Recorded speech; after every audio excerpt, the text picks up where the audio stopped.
saya Gilbert Panjaitan, asal sekolah saya dari SMA N1 Singosari. Di kesempatan pagi hari ini, izinkanlah saya menyampaikan sebuah renungan dengan berjudul Mengingini Tuhan Saja.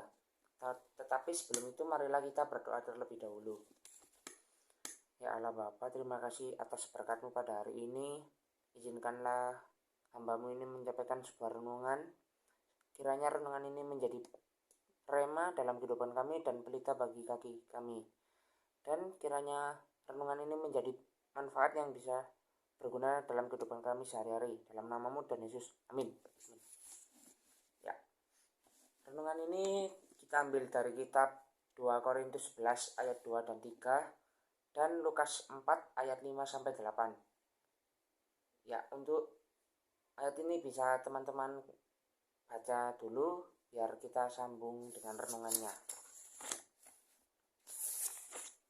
Mengingini Tuhan saja. Kita sebagai jemaat Kristen pasti memiliki ciri hanya mengingini Tuhan. Keadaan yang paling mengerikan dalam hidup adalah ketika seseorang tidak sanggup lagi mengingini Tuhan secara benar.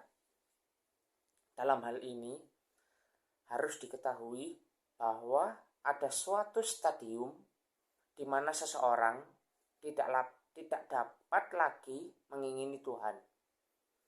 Ini adalah stadium di mana seseorang menghujat Roh Kudus. Ia tidak dapat lagi menerima pengharapan Tuhan melalui Roh-Nya.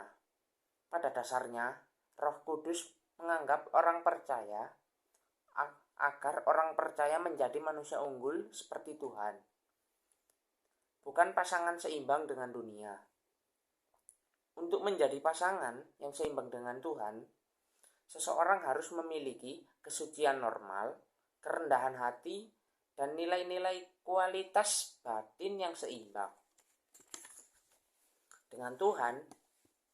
Jika tidak, ini berarti orang tersebut tidak dapat menjadi mempelai atau kekasih Tuhan.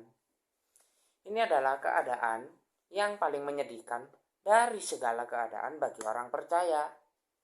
Sebab orang percaya yang mendapat kesempatan menjadi mempelai Tuhan atau kekasih Tuhan tidak pernah menjadi kekasih Tuhan untuk selamanya. Ini berarti orang tersebut menjadi mempelai dunia. Menjadi mempelai dunia berarti menjadi anak-anak iblis. Harus diingat bahwa orang yang mengingini dunia sama dengan menyembah iblis. Orang yang menyembah Allah dengan benar menjadi anak-anak Allah, tetapi yang menyembah iblis menjadi anak-anak iblis. Mengingini Tuhan secara benar maksudnya adalah merindukan untuk dapat melakukan kehendak Tuhan atau menyukakan hatinya dengan segala sesuatu yang kita lakukan. Ini berarti hidup hanya untuk kesenangan Tuhan.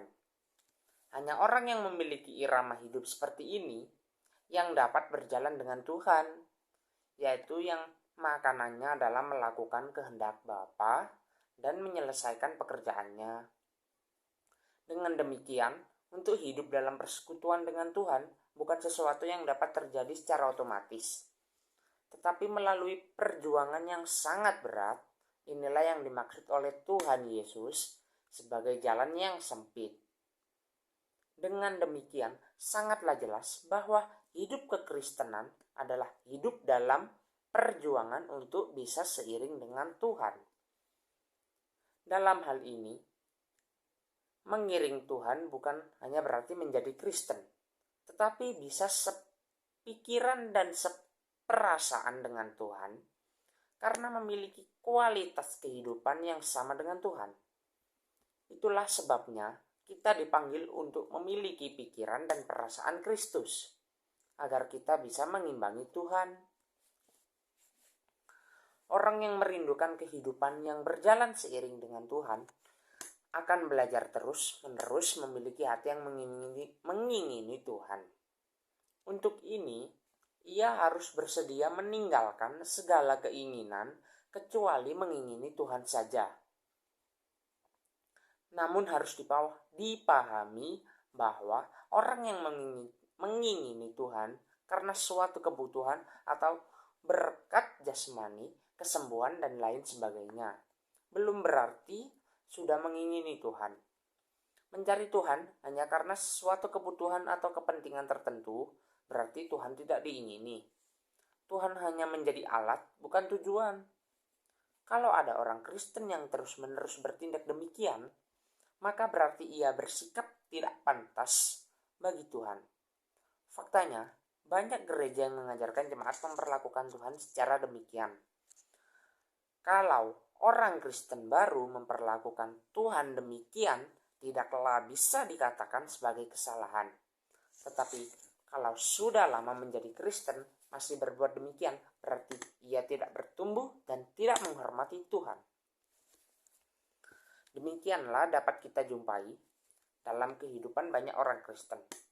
Hari ini yang sebenarnya tidak menginginkan Tuhan, tetapi hanya menginginkan berkat jasmani dari Tuhan.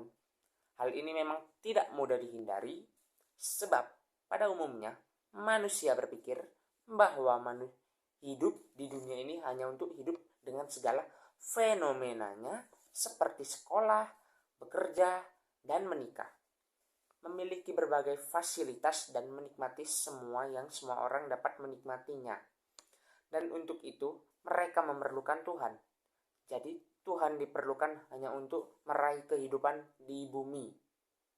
Jadi kesimpulan yang bisa saya dapat dari judul mengingini Tuhan ini adalah keadaan yang paling mengerikan dalam hidup adalah ketika seseorang tidak sanggup lagi mengingini Tuhan secara benar. Ya, untuk renungan hari ini segini saja. Mohon maaf apabila ada salah kata. Dan dengan penutup marilah kita berdoa. Allah Bapa, terima kasih atas berkat-Mu. Hari ini hamba-Mu ini telah menyampaikan renungan pagi ini secara benar. Kiranya renungan ini bisa bermanfaat bagi kami. Dan berkatilah kami dimanapun kami berada ya Tuhan. Dalam nama-Mu dan Yesus. Amin. Amin. Dadah.